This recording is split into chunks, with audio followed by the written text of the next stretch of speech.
Hello everyone, welcome to my channel. आजचा पौष्टिक आहे शेकटाच्या शेंगाचं सूप म्हणजेच मोरिंगा सूप. काही जण त्याला शेवगाच्या शेंगा असंही म्हणतात. माझ्या रेसिपीज बघण्यासाठी माझं पेज इंस्टाग्राम आणि यूट्यूबवर सुद्धा आहे. तर तुम्ही दिलेल्या लिंकवर जाऊन फॉलो करा, म्हणजे तुम्हाला नवनवीन रेसिपीज बघता येईल आणि तुमच्या बाळासाठी ट्रायसुद्धा करता येतील.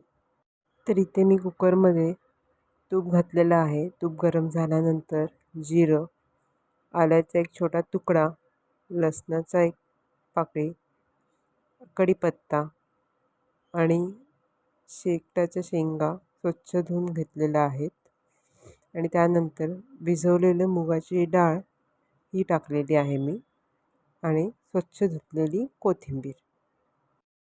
त्यानंतर पाणी ॲड करायचं आहे, थोडंच करायचं आहे, जास्त नाही.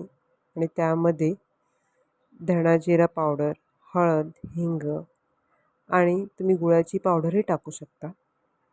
हे सूप खूप जास्त पौष्टिक आहे. यामध्ये दुधापेक्षा जास्त कॅल्शियम आहे, पालकपेक्षा जास्त आयर्न्स आहेत. त्यामुळे तुम्ही बाळाला आठवड्यातून 1-2दा तरी प्यायला द्यावे. आता कुकरचं झाकण लावून 2 ते 3 शिट्या घ्यायच्या आहेत. कुकरमधली वाफ गेल्यानंतर हे मिश्रण सगळं मिक्सरच्या भांड्यामध्ये काढून घ्यायचं आहे आणि आधी थंड करायचं आहे. हे थंड झाल्यावरच हे छान बारीक करून घ्यायचं आहे. आणि बारीक केल्यावर एका चाळणीमधून छान गाळून घ्यायचं आहे.